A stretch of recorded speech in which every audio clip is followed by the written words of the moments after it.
Hello, and welcome to the Food Security for Equitable Futures expert interview video series, where we interview experts in the field of food insecurity to gain a non-technical overview of this pressing social problem and how it can be addressed. I'm Jasmine Fledderjohann. I'm a senior lecturer in sociology at Lancaster University in the UK, and I'm also the principal investigator on the Food Security for Equitable Futures project. I'm here with a leading expert in the field. So to begin, I'd just like to ask you to tell us a little bit about yourself, please, beginning with your name, your current institution, and your areas of interest. Thanks, Jasmine.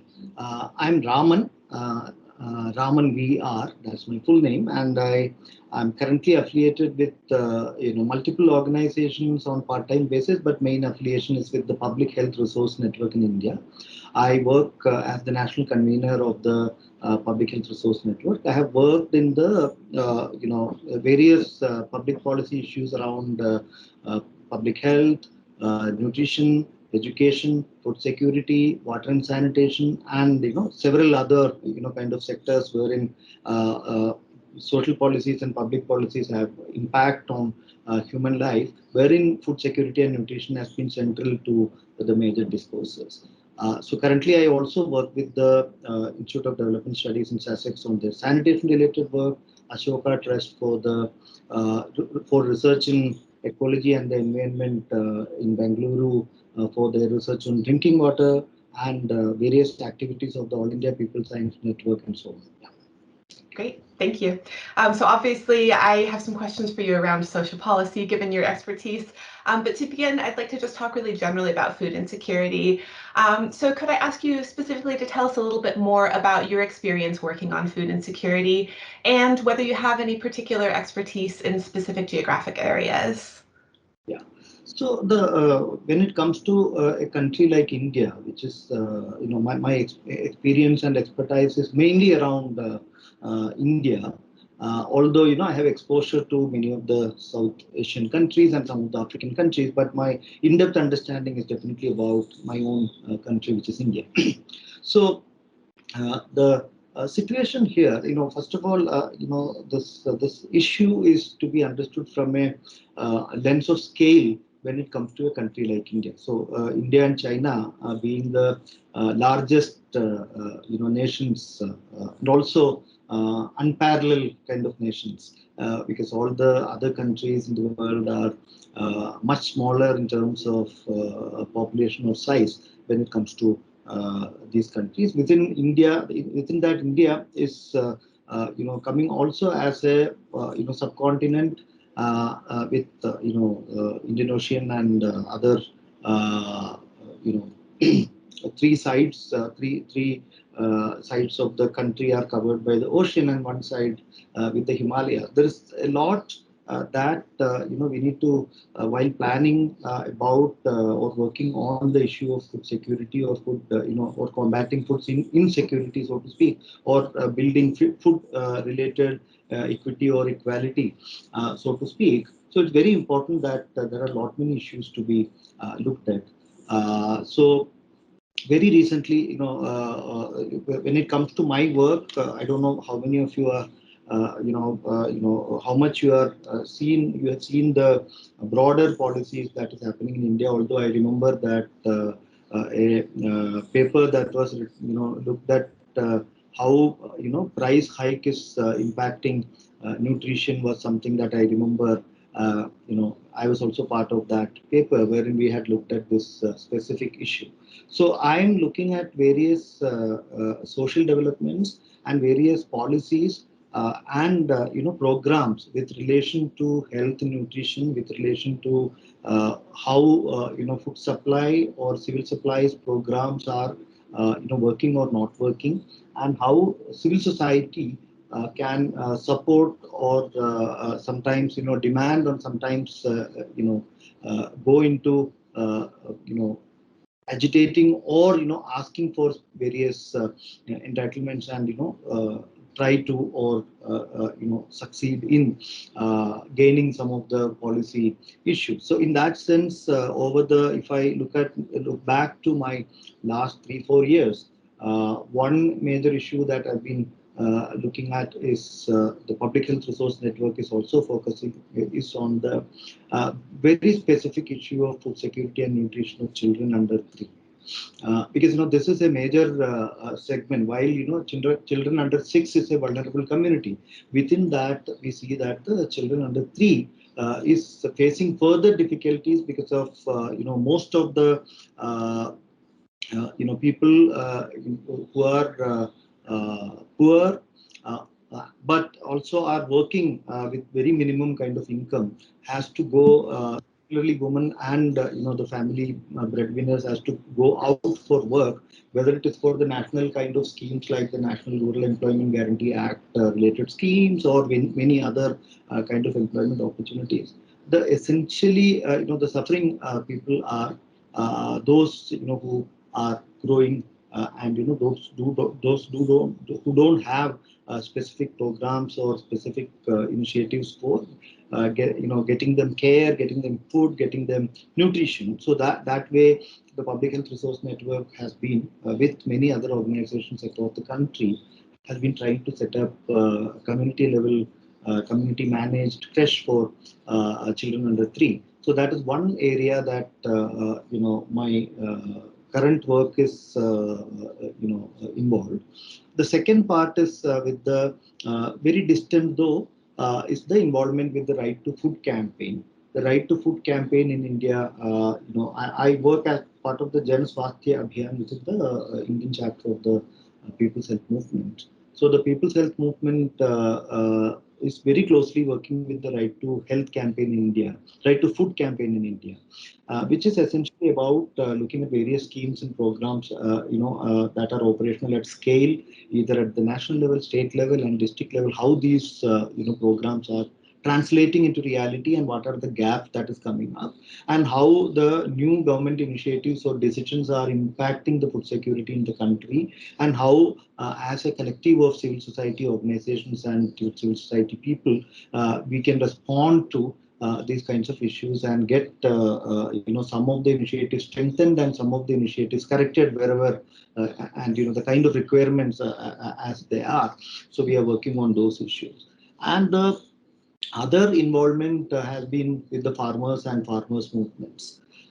So that is where in India, India was seeing a major, reform in the form of farming reform. Some 3 laws were introduced in the parliament with reference to how farmers will be supported across. And the farmers organizations and the trade unions were finding those specific legal reforms not acceptable, and they had their own demands about how the farming sector in India or agriculture sector in India should be supported by the governments, in difference to what the government has been seeing. And this agitation has been going on for a long time, over a year, kind of time. So, with those agitations also, from the point of view of policy and science, we have been, as an individual, I've been supporting, those movements as well. So, I mean, the overall, involvement, I think, can be summarized this way. In addition to the kind of other water policy also has or sanitation also has an important relation to food security. So that is another area that I work on, a determinants of food security, you can say that way. So water and sanitation policies has been something that I've been working close to the government's missions called the Swachh Bharat mission or the Jal Jeevan mission. So I've been working on those areas. So there are several areas that I've been working closely with in association with the government, and there are some areas also there. I've been part of developing critiques or suggesting changes and modifications in the existing laws and policies, and also about pointing out some of the issues with reference to scientific understanding of the policies, wherein some changes or some total kind of what do you call it, rejection of some of the policies were required. Yeah, this is the kind of short summary that I can provide. I hope it. So just a few things you're working on, huh? So I have a couple of follow-on questions for you about that. One is, you mentioned links between food insecurity and water and sanitation. And I wanted to come back to that because, I think it might look from the outset like those things are not related, but actually they are. So I wondered if you could speak a little bit more. I know we're looking for a broad overview, and it's a complicated question, but how are those things linked? Okay, so the issue is that there are two ways I think this could be broadly linked to. The scientific evidence about this is still struggling. So I mean that is one last year, last year actually there was a trial that was going on in some 5 to 6 countries wherein the relations were tried to. So the studies were broadly, some of them were broadly inconclusive, but one issue which is clear is that some of the what you call poor health outcomes with reference to sanitation are related to nutrition. So some of the specific diseases can lead to waterborne diseases, so to speak, can lead to multiple issues, particularly in children, pregnant women, and some specific vulnerable groups. That's one part of it. Secondly, the other important thing is water quality has a major thing to do with nutrition, particularly in the growing children and also in the general population. So these two, I mean, to put up in a nutshell, if you are able to improve sanitation situation across, so as a major determinant of health and nutrition, the improvement in public sanitation and environmental sanitation can lead to this. Something that I've written in March 2019 in the Lancet editorial that I had written has some of the specific mention about this. And specifically in the last 2 years, the India has opened up a major mission for universal functional household tap connection across the country with a large budget outlay and all that. So how this program can also look at the health outcomes of safe drinking water or clean and clean drinking water, and within that how water quality with reference to whether it is what you call pathogenic contamination or it is eugenic contamination, how this contamination can be avoided and people can get good water. So in that sense, we need to also see water as integral part of food. This is something, a concept that is yet developing, but we need to see from my point of view, water should be treated as an integral part of the broader food security. So water quality and water security has a huge, particularly from the drinking water point of view and also agricultural point of view. Water security has an important role to play in the area of that linkage with the agricultural security is very important, and which is getting more and more what you call challenging day by day because of poor management of water systems and water security and various water security planning, management, etc. So both water and sanitation in that sense, I think, has a major role to play or major kind of contributions to make, or they are major determinants of food security as far as I understand. That's great. Thank you. So you've mentioned agriculture a couple of times, and you also mentioned that farmers were expressing some dissatisfaction with some of the policy landscape right now. I wonder if you could speak a little bit more to what some of the key concerns that farmers have expressed are. Why are they unhappy? So one of the problem is, this is related to the institutional architecture that has been put up across the country, except a couple of states in India, which are, having a support system or support infrastructure for the farmers and workers. There are a few states, I mean, not in large numbers. So major, share of the institutional, support that is required for the farmers for from the production to marketing of the products. There's a range of areas where the farmers require support. Those support systems are weaker across many or most states, I would say.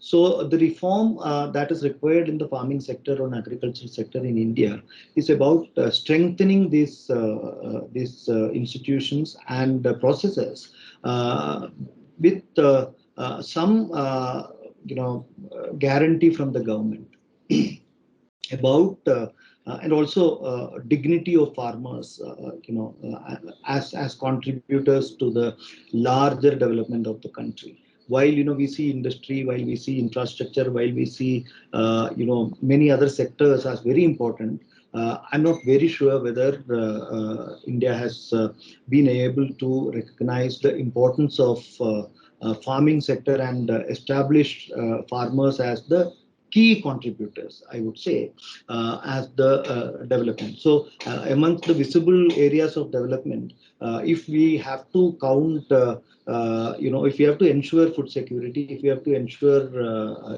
broader life security in any country, farmers, play a major role and they require support, especially from the public sector. Not necessarily, this can be left to the specific market-oriented and profit-oriented private sector, wherein it leads to a lot of exploitation and related issues. Although that there may be cases of private sector supporting the farmers, but we have more case studies and more experiences, evidence about private sector cheating or the private sector exploiting the farmers. So that is where the farmers in India were not happy with the movement of the marketplaces, which are called the mandis in Hindi and in different other Indian language. That is also one thing, that each state in India will have different nomenclature for these issues. 28 states so far, and a few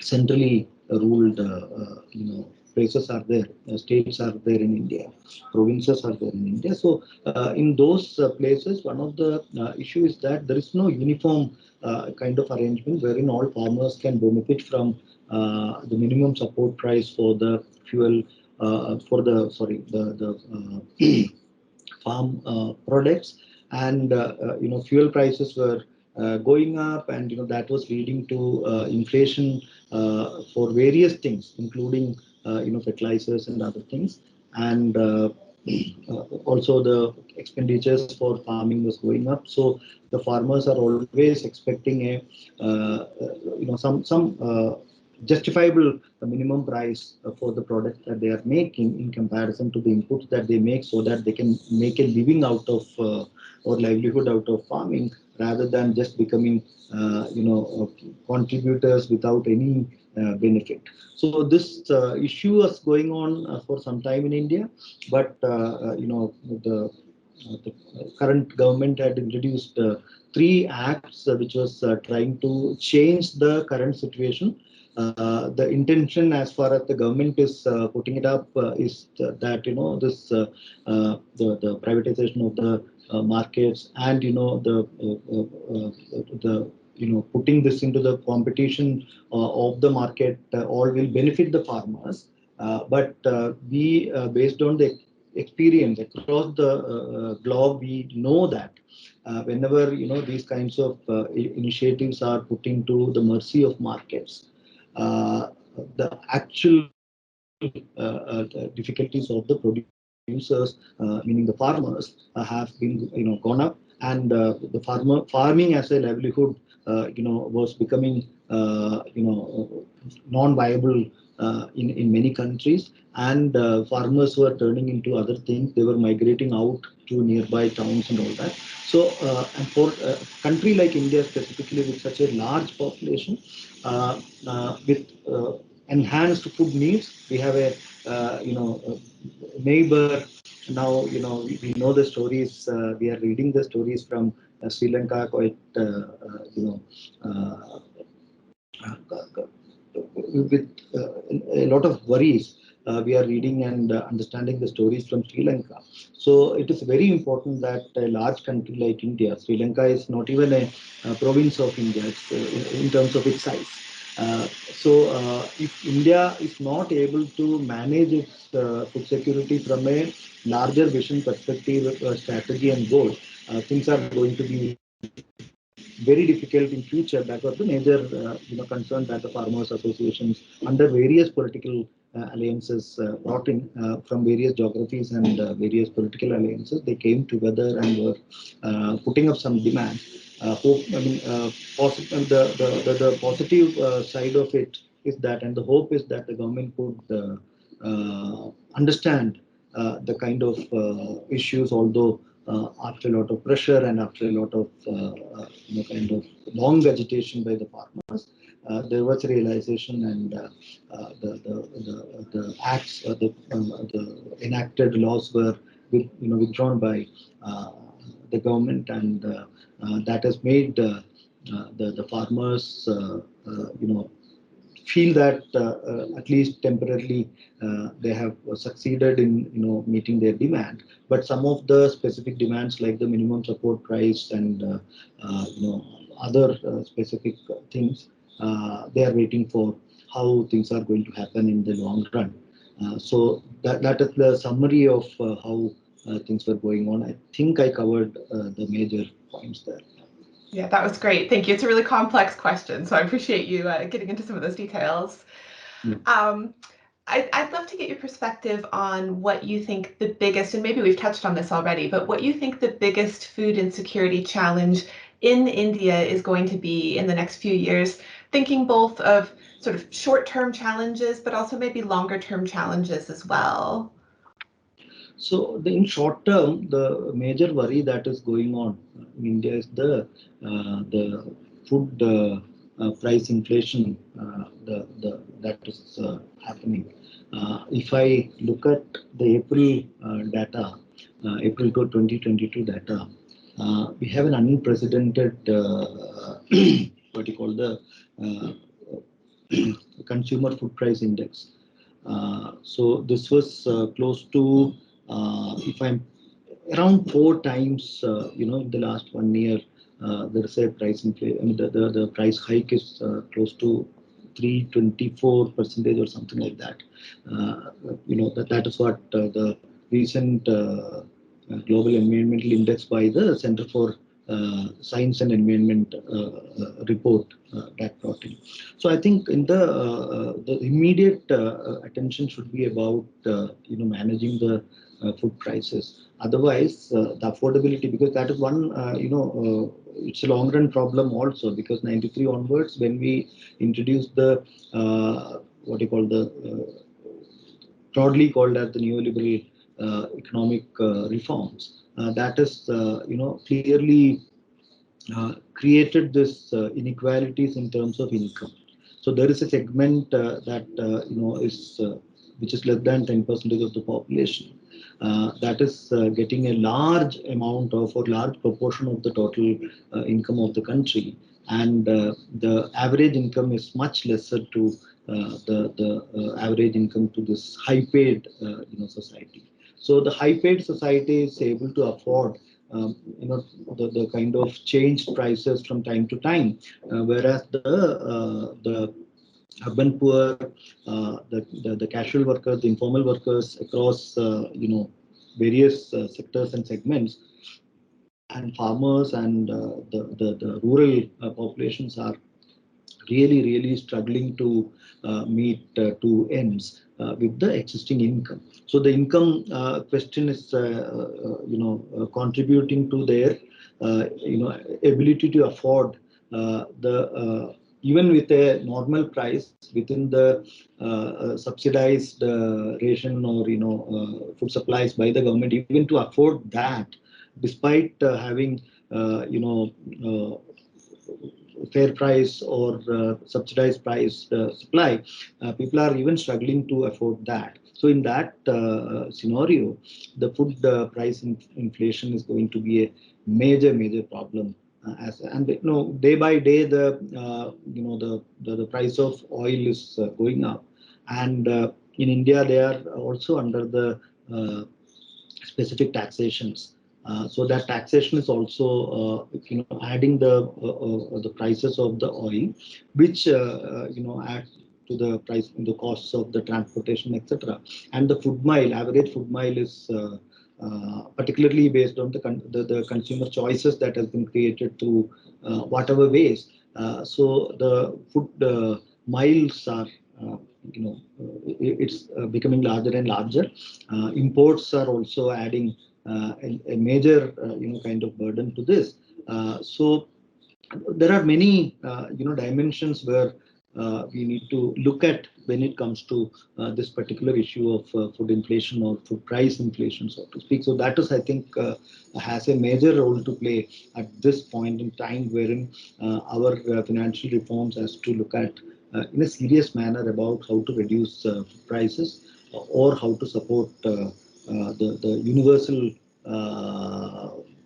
public distribution system to strengthen them for ensuring that everyone who is in need of specific nutrition and food requirements are meeting are met. The supplies are able to meet their requirements. So this in this picture, if I say the medium term problem itself is coming up, the problem is about how our country is trying to they are making it kind of one country one ration kind of a reform was introduced in India, wherein the overall structure of the public distribution system was looked at. But on the other hand, what is being supplied and whether it is meeting the requirement in a way that everyone who is actually in need of are having access to the food supply, is a question that is coming up in a continuous fashion. So in the current situation, what we see is that the public distribution system is quite selective, and the selective nature of it is leading to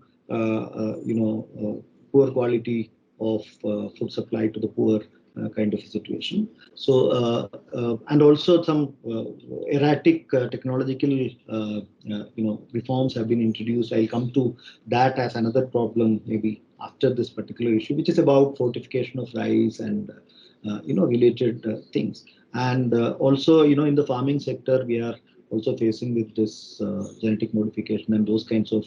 So there are several dimensions of problems and challenges that the country is facing. So this is the short, the medium term one, as I told, is about reforming the public distribution system, reforming the employment guarantee scheme, so that people are having minimum income, so that at least some because the National Employment Guarantee Act, Mahatma Gandhi National Employment Guarantee Scheme, the scheme is committing 100 days of minimum 100 days of work for everyone who is seeking work. So through a registration process, that is how the scheme is made, and they are made. They have been assured with a minimum wages for this 100 days. So that means 1/3 of the year, or close to 1/3 of the year, you have a guarantee from the government for you getting work and to get paid. However, what we see is that the implementation of this scheme has a lot of lacunae, despite this is a close to 15-year-old scheme now. So the scheme requires a lot of redressal in terms of ensuring this 100 days that is not fully met, except in few states maybe. Then the payment for the workers is getting delayed continuously. So as a result, what happens is they are compelled to rely on what you call the soft loans and the related kind of indebting situation, and they are also compelled to, because of the for them to avail loans from banks and related financial institutions are very difficult. So they go for informal sector, go to the informal finance sector, wherein the additional levy on the loan that they are taking is quite high. and that is leading to loss of land, loss of household properties, and various other things. So the impoverishing is going up and up because of this overall policy scenario. With example like the Rural Employment Guarantee Act. So similarly at schools we have the midday meal scheme, very interesting and important scheme. But how these schemes are well implemented, particularly during COVID, we have seen that schools were closed. So were the food availability for at least one time food was guaranteed because of the school meal scheme, midday meal scheme. This was denied to many children, although some state governments initiated household supply of the what you call the rice or other food material. Food supplies were given at home, but this was not the case in all states. So that so you need to also look at the specific schemes such as the midday meal scheme or the supplementary nutrition program that is being run by the Integrated Child Development Scheme, that is the ICDS, the full form of the ICDS. So ICDS and the maternal benefit scheme. There are some 7 flagship program that the uh, uh, Supreme Court of India. I mean, that is also some interesting old history to mention, because sometimes the justice is not delivered by people's own government, but the compulsion is to go to the legal institutions such as the high courts or supreme courts, and they appointed some commission for food security that covered some 7 flagship programs, were monitored for some time, which resulted in some improvements in the implementation of these schemes. But later the National Food Security Act, NFSA, was enacted by the Parliament, comprising all these. So automatically the institutional what you call the watchdogship by the apex court has been stopped. Now we exactly don't know what is the situation, because the data about these schemes, how much beneficiaries, the proportion of beneficiaries who is not getting these services, why they are not getting, those kinds of questions are not always answered. So the second, what you call the medium term requirement is to improve these schemes, including the monitoring of these schemes, and to find where the schemes are not working, and to improve their functionalities, and also to introduce some. There are some disincentives for.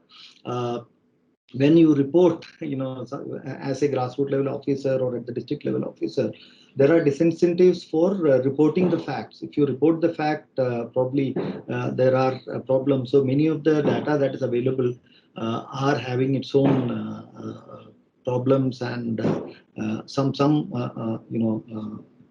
inflation of data that happens. So how can you introduce incentives for actually reporting the real situation? It's also something that the governments actually, because the state governments are having a major role in this, should introduce as reforms. So those are and in long term, it is quite important that the farmers, the production and overall, many policies that have been introduced needs to be looked at from a broader food security angle, not only from the market angle.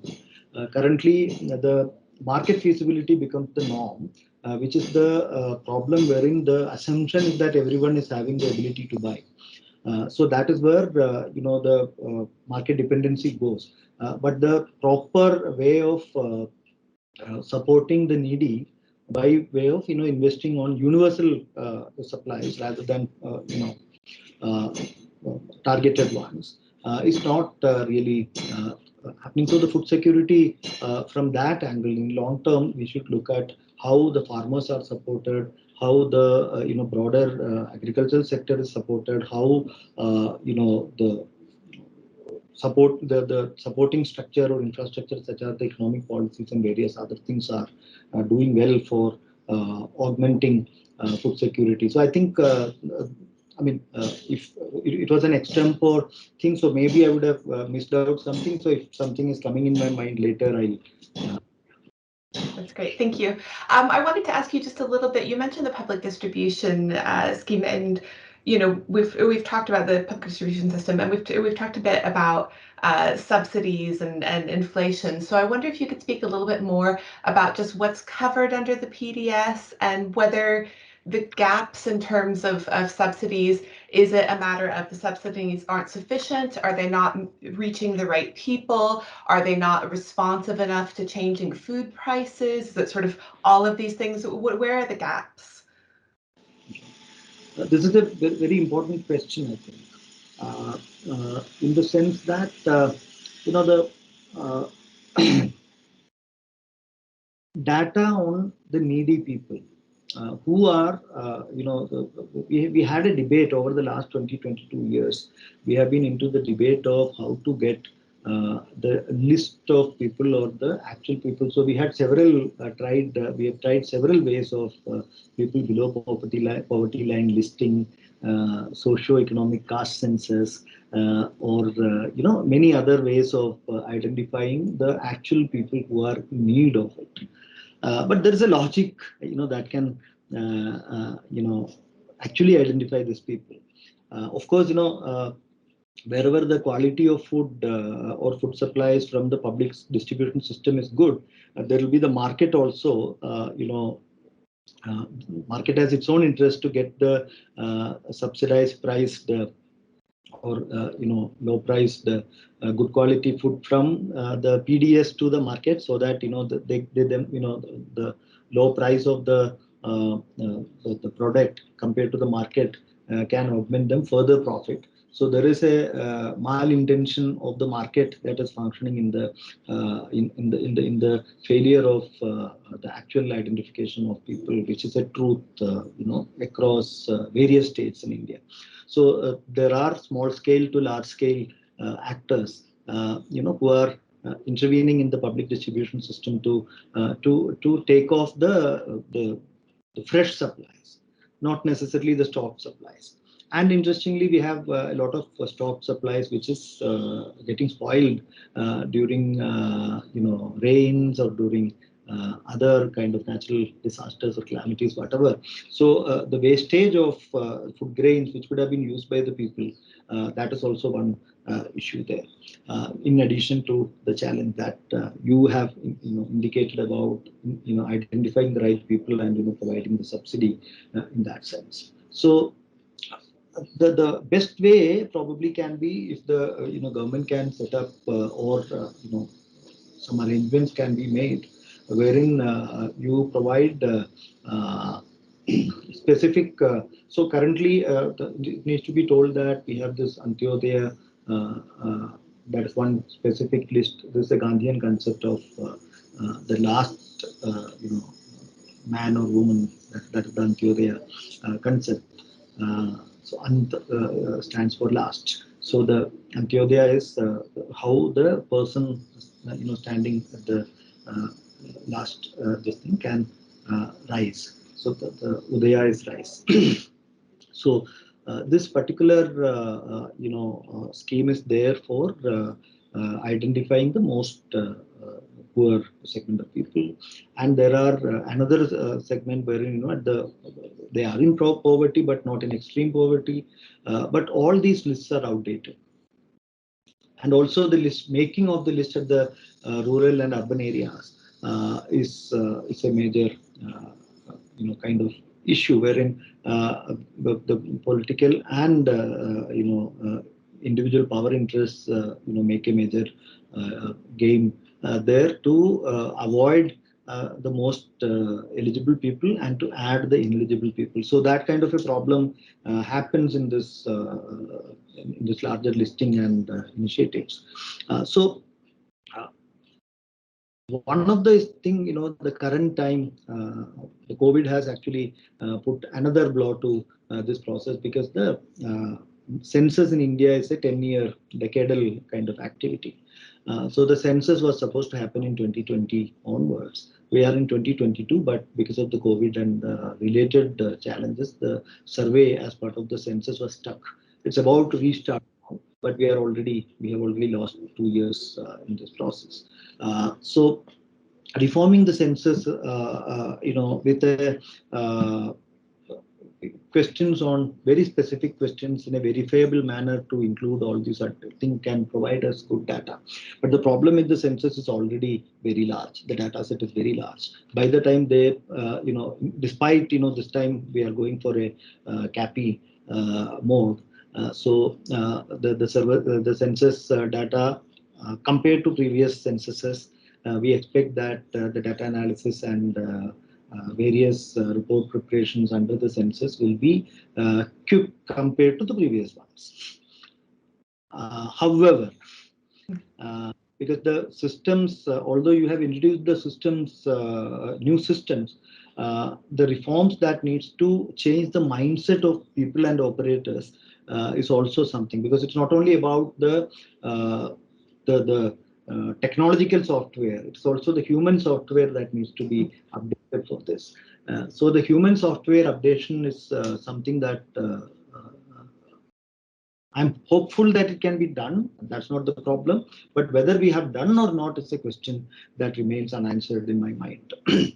So in that sense, the census probably can bring in an answer about the economic status of people, and their another debate that's going on in some states as of now is whether to do a socio-economic caste census or just a caste census. At least Bihar or some states are taking a debate of the caste census is very important, given that caste is influencing a large segment of social realities in India.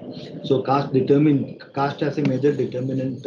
It is true also that the caste is a major determinant, wherein the upper caste mostly, except some some smaller exceptions are there, except a few, the upper caste and elite, they form almost the same segment.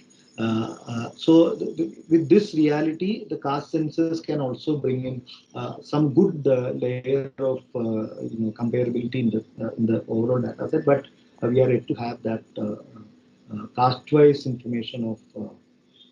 If you look at the census from the caste angle, we will understand what is the level of disparity among various castes, between castes, and so on. But the problem is by the time that data collection is completed, I think we will be ready with that by 2023 or mid 2023 or 24, that kind of time. Then you need to do the analysis, the data correction, removal of errors, analysis, and then finally produce the report. So basic report is not going. We are not going to see it from before 2025, and then segment by segment we need to bring out detailed reports. So how this is going to happen, and how this data is then going to be utilized. By the time you utilize, the data becomes old. So I mean, there is a populational dynamic issue. So that dynamism, even if one member is added, at a family in a scale that that's a big kind of responsibility added to the government when it comes to a large scale. So that kind of a problem is there for a larger macro level planning. Decadal census is all right, but for the micro level activities such as food distribution systems and all that, public distribution systems and all that, how to update them on a real time basis is also something that it's not that we cannot have strategies for that but the reliability and trust on specific systems are not there because of the institutional constraints and the institutional weaknesses. Both, this contribute to lack of trust or lack of, abilities. So this issue is something to be addressed if we are, really able to address the problem that you are raising about how to identify people, how to ensure that it's reaching to the right hands and all that. But in a large country like India, if things are close to 90% and the problems are within 10%, I would be fine. If I conclude that, I should say that this 10% should not be the most needy population. That is where the problem is. Quite often those who left out is the most needy population. Okay. So you mentioned monitoring is hugely important, and COVID has had a huge impact on monitoring and data collection. What else do you think the impact of COVID-19? I know this is a big question, but what else has the impact of COVID-19 been on food insecurity in India? See, there's a bunch of good things with reference to food security that has happened in some states. That needs to be told first before I go to the challenges. So, for example, the state of Kerala, state of Delhi, to some extent, there were gaps, in the processes. To a large extent, state of Delhi and many other states, including the larger states, had introduced uh, you know, the Kerala one was and Tamil Nadu one specifically were quite interesting because they were making household level supply of food grains and various other needy items on a periodic manner, ensuring that no one, during the pandemic within the state will sleep hungry. There were community kitchens, there were related initiatives introduced, and several social organizations and civil society organizations came up with their own their own specific initiatives, donor supported initiatives, etc., in the areas where they were. Some specific food supplies and related issues. So there were some very important positive factors during COVID, and the social consciousness of both governments and individuals and civil society organizations were visible, which is a very important and very positive kind of thing that we should take note of during this COVID.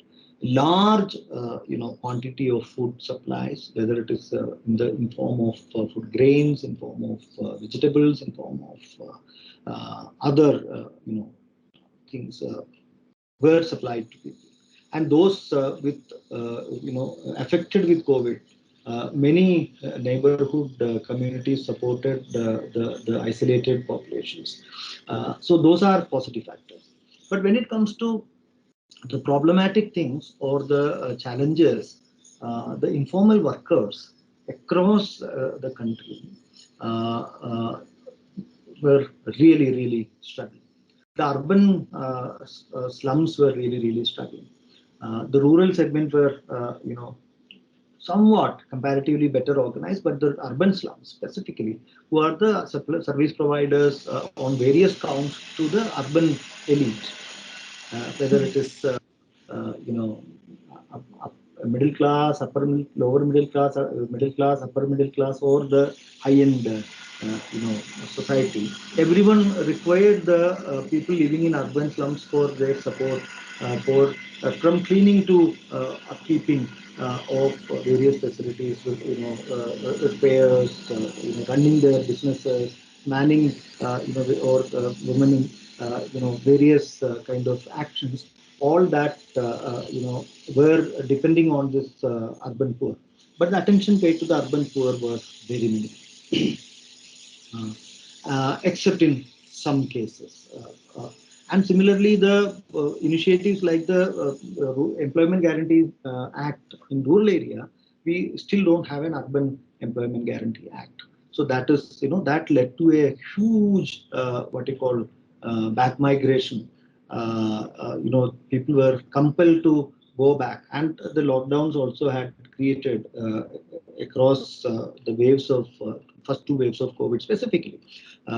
People were going back to their villages, and in villages they had only they could live only with support systems. So this journeys itself, from their area of location of work to their own mother states and villages itself were strugglesome.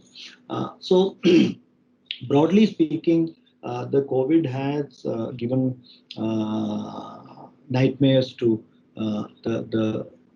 the what you call the food insecure communities, who are the informal workers and urban slum dwellers and those kinds of people. So their lives were miserable during this time. While some of the governments have introduced some measures for supporting these people, but some planned and some keeping the most challenged populations at the center of planning would have made proper kind of support systems for the people, but nationally, and also this could be true for many other countries across also, wherein the policy failures led to life failures of the most needy and the most what do you call the deprived populations. Mm. So I wonder, obviously COVID has had a huge impact, but COVID is not the only global or international event that might be impacting on food insecurity. I wonder if there are any other international or global events. I know you mentioned unrest in Sri Lanka earlier. We know that the crisis with Ukraine and Russia has been associated with rising food prices sort of globally, and wheat supply issues. And I just wonder if there are any global events like that that are perhaps impacting food insecurity in India. See, one thing I already told you, the oil prices is definitely one. So the inflation of oil prices has heavily contributed to that is one thing. Second, what actually were thought as remedial measures for food insecurity, importing specific food items from the external. This has been true for many countries actually. So importing food, cereals or pulses or other items, fruits and all that from foreign countries has created a problem for, because those supplies were comparatively, because the price that was required for the local farmers, so they could not, many of them could not actually sell their products in a proper fashion. So you need to have this when you work on a larger scale, the problems of the scale, of course there are prospects of scale, economy of scale and all that, but there are problems and challenges of scale also. These needs to be looked at. So in that the local economy, while you are supporting through external aid and all that, the local economy gets heavily affected. So how to help the local economy in such situations is a major question. I think not only India, many countries could not answer, and that led to substantial reduction of income in those families who are producing things, who are not actually rich. They were about to, they were depending on, the selling of their products for ensuring the life of their family and family members, wherein, there was a lot of challenges that they were facing. Then the specifically, while countries like India had proposed put huge packages for social support systems during the COVID.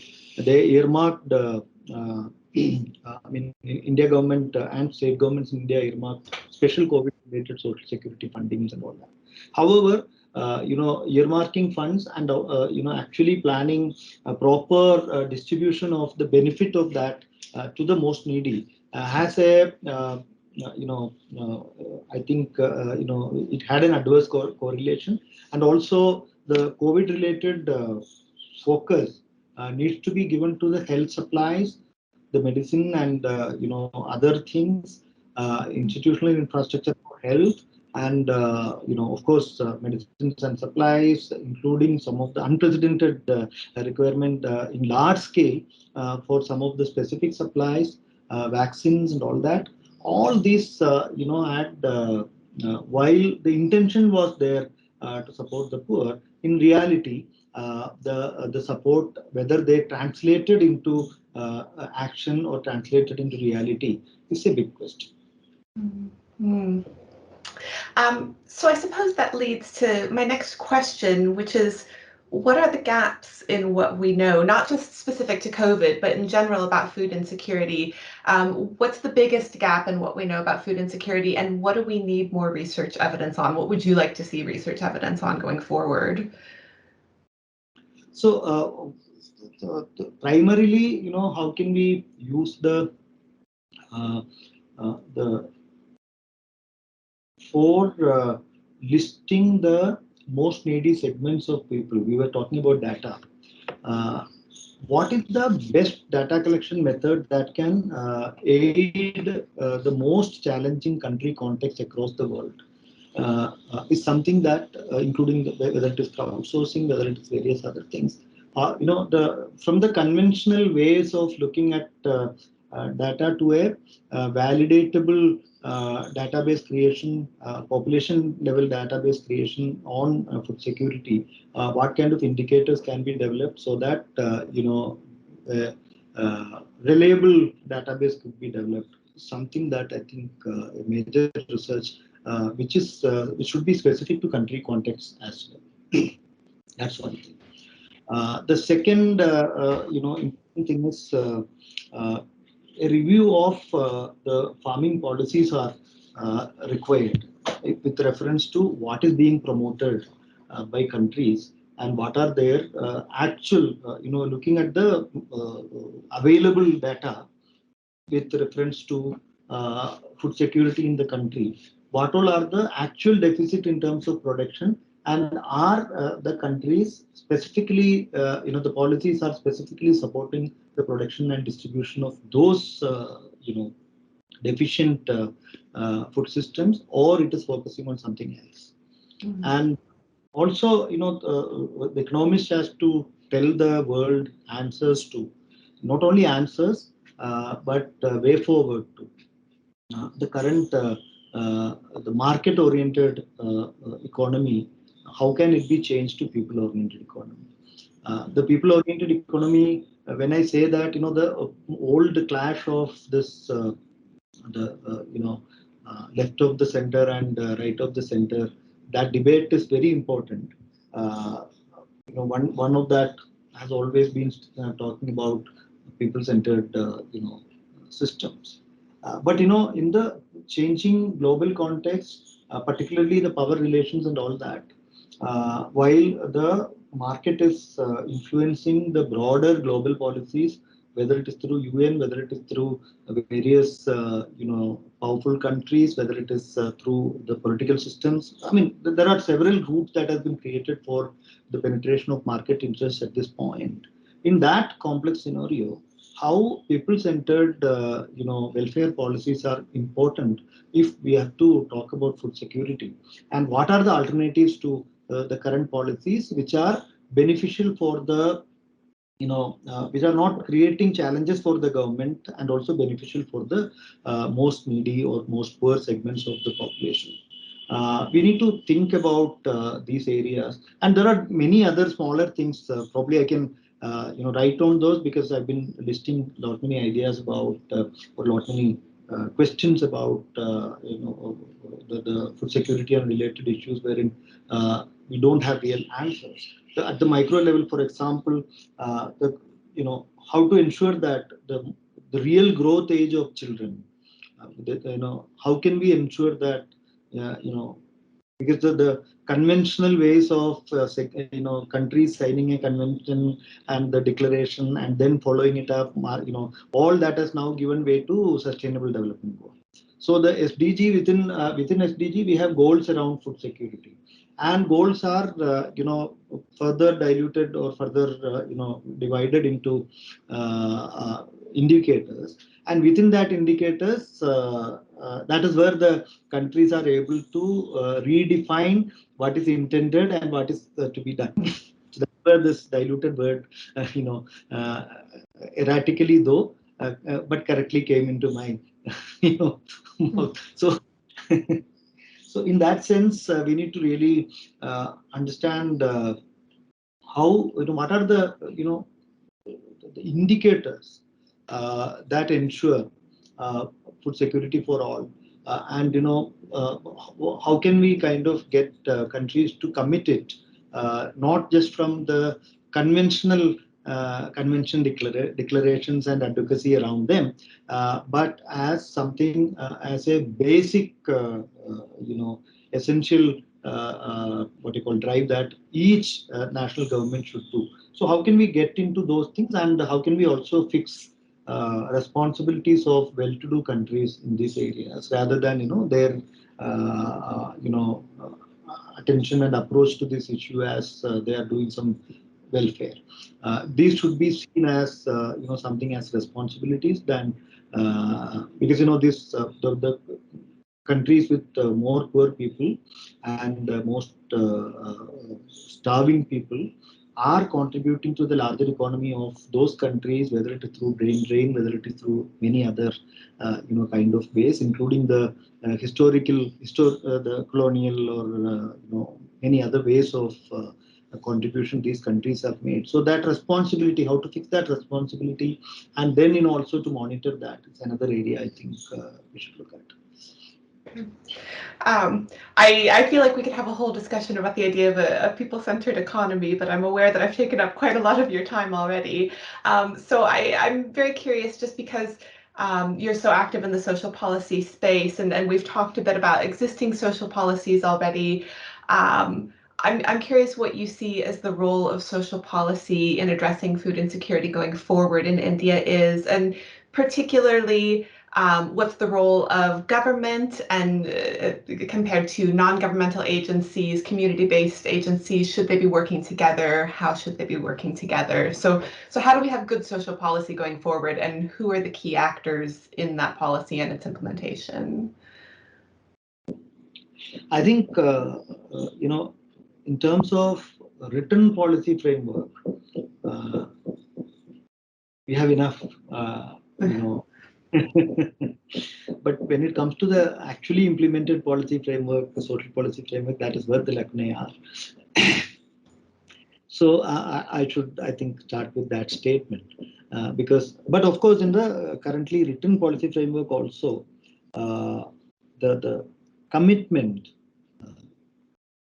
for whom are we making these policies, the orientation of the policy, like I said people-centered economy. This is also about people-centered social policy. So when it comes to centered social policy, one of the major problems in India in terms of institutional framework for implementing any policy, that is where it's all about realizing some of these policies in their translational journey to action. So in that process, I think we are really lacking the essential institutional capacities, the framework, and accountability. So while I'm talking about social policies, I'm sorry that I'll have to talk about the institutional architecture of that more compared to the content of the policy, because the content of the policy is more or less, of course, there are major changes and modifications needed in some of the recently re-articulated policy frameworks, because the last 30 years for any social policy framework across the globe, whether it is advanced countries, whether it is low and middle income countries, whether it is low income countries, the policy frameworks are unfortunately looking at market as a solution. Rather than seeing the governments and the public systems as is committed towards solving some of the what do you call the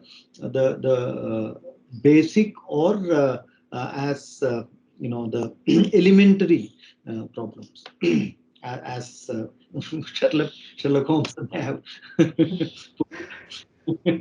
So the the elementary issues are not looked at. The elementary issues, if you leave that to market, you can, once you reach the level of covering the larger problems, the spillovers, you can think about where to bring and how to bring market competitions and all that. But when you are standing at the basic, unless the public systems are going to intervene there, the market is not going to be interested for complex, solving complex problems, because the profitability and profiteering, chances are much lesser. And even in the larger cases and the spillover cases, they are going to solve your problem in their way, to their interest, not to your interest. So this is very clear. So the market dependency and market reliability of policy needs to be clearly, changing ways for or switching ways for people-oriented policies. In that, the institutional framework has to play a major role, and the regulatory and accountability mechanism, so that that kind of. So, for example, in Andhra Pradesh of India, then Andhra Pradesh, currently it is two states. It has been divided into two states called Andhra Pradesh and Telangana. It's a southern, top southern state. You can say in the map, Indian map, it's towards north, but within the southern state, they're coming, and they had a social accountability framework, wherein the government itself has run institution that ensures social accountability across programs, and the social watch initiatives were done with support of the government, not as independent action by civil society organizations, and they providing some report and some evidence to the government for negotiating little bit changes and some alterations in the policy. That's not the case. Here, the government itself has funded for, fully funded institutional framework from village level to sub-district level to district level to state level, wherein the accountability frameworks were developed for various programs, and they were looked at from the perspective of panchayat is the rural local body, the block panchayat, which is the sub-district level local body, and district panchayat, which is the district level local body, and at the state level. So this is possible. I mean, that's why I took this example. So the accountability framework, through a institutional framework that is supported and owned by the government, can actually deliver some amount of accountability, although it will have its own power dimensions and issues, but they can deliver a large amount of results, as far as I understand. The second issue is, the second institutional problem that we are facing is, although in 1993, again, this 1993 has something to do with the broader, global economic weakening, I think, from the whether it is the neoliberalization, whether it is privatization, whether it is various other factors they are concerned. But in India, one thing that happened in 1993 was one of the very important constitutional reform called adding 3 layers of local government at the rural level, and urban local bodies at the urban level at the urban government. From an agency of the state government, the urban local bodies and the rural local bodies and the sub-district local bodies and the district local bodies got a different stature of the local government. It funds functionaries and functions, functionaries and finances, 3F as we call them, as part of a 12th schedule introduced to our constitution. So within that, what happened is, over the last 30 years, what we have seen is that these governments are not yet governments. They are simply working as the development agencies for various programs yet. So how these local governments at the urban, urban level, or the city town levels, or at the village, sub-district and district levels, can be strengthened by way of providing clear functions, adequate human resources and equitable financing is a very important institutional framework that can actually answer many of the unanswered questions or ill-answered questions that we are dealing with as of now. Is, about the data that we were talking about. One of the reasons that we are facing about data is that at the Gram Panchayat level, we have only 3 or 4 public functionaries like an Anganwadi worker, a community health worker. Both of them are actually supposed to be volunteers, and a school teacher. This is the kind of staff structure available in addition to 2 panchayat staff like panchayat secretary and a employment act supporting person. So these 5 people are the paid human resources that is available at the rural local body level. Similarly, at the urban local body level also, the paid human resources are very minimal, or you can call it suboptimal for serving the mandates that these organizations or agencies or institutions are supposed to do. So how we can ensure that these local governments are having sufficient functionaries for imparting various functions expected out of these agencies is something that we need to again, when you asked about the short term, medium term, and the long term way forward, this is one of the important way forward if we are talking about any program, particularly food security, for the reason that without having the local governments to look at, the elected representatives alone cannot ensure the implementation. They can find problems in the implementation and suggest way forward, but without having adequate hands to impart the function, they cannot do it. So this is one major kind of gap that India is facing at this point. So we have structure on the paper, but we really don't have the structure on ground. So how to get that infrastructure, physical and human, and then funds are there. Although the funds currently may be suboptimal, but when the panchayat bodies are able to what you call subsume the kind of allocation that is available for them, then the funds also will grow, as far as I understand. Currently, it is not in terms of amount, it may be suboptimal, but in terms of the capacities of the panchayat, it is more than what they can spend. So this paradox is there. So how to strengthen the panchayats in terms of functionaries? Functions are clear. Funds are also to a large extent it is there. So functionaries are not there. So if that is coming from data collection to monitoring to management, and looking at the problems and solving them, can be a local level initiative rather than a national or provincial level initiative. And micro issues need to be met at the micro level rather than at the macro level. Policies can be at the macro level, but we need implementation at the micro level, which is a major gap when it comes to social policies in India.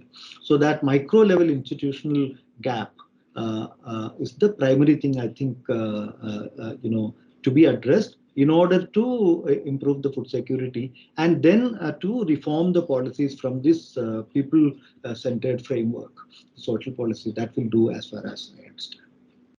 Okay, thank you. Vicky, you've given a lot of really rich answers to big, complex questions that I've had for you. I just have one more question for you, which is, what are your future plans working on food insecurity? Where do you see your own work going? I think the answers I have given so far will be, giving a broader answer to this question. One, I need to really focus on this panchayat issue. So I'm trying to work with the Ministry of Panchayat Raj in India, and also because the Panchayat Raj Ministry alone cannot work on it, because there's a huge, apparently very huge, financial allocation needed for ensuring, even for a suboptimal human resource framework for the panchayats. So the finance ministry, the national government, and state governments all will have to think about how they are going to improve. And then the implementation of like the state of Kerala has done already, and partly Karnataka and partly in some element has been addressed in Gujarat, some in West Bengal and all that. The strengthening of the transferring of functions or delegating the functions to these institutions may be important, so that the farming and farming related issues, food production and supply issues, I mean, from the food security point of view, and strengthening the public distribution system point of view, and initiating new institutions point of view. So there are Kerala is a state wherein they have initiated a lot of examples of this sort because of the panchayats are strong there. So they are able to provide. There are state-run restaurants that provide full meal for a 20 rupee kind of thing for those people who cannot cook at home, the single.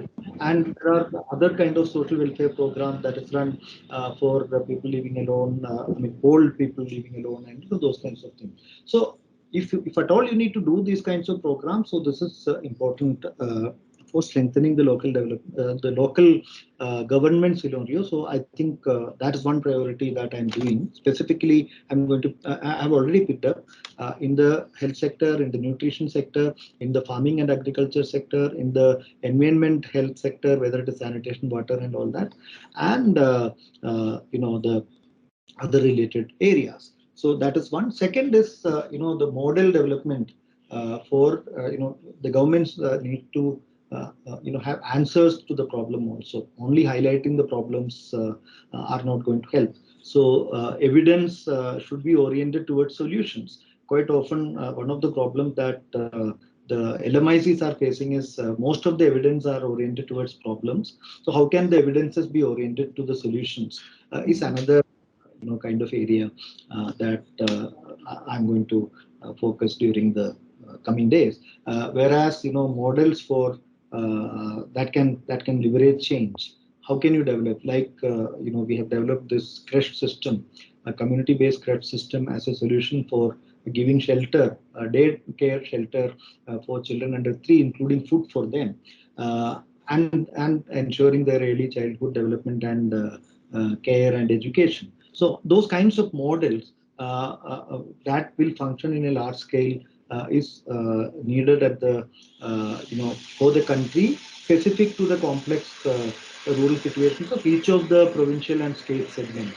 So that is another kind of focus, wherein wherever there are complex questions, putting hurdles to the actual implementation, what are the not necessarily simple but comprehensive answers for those kinds of problems is going to be the focus on this.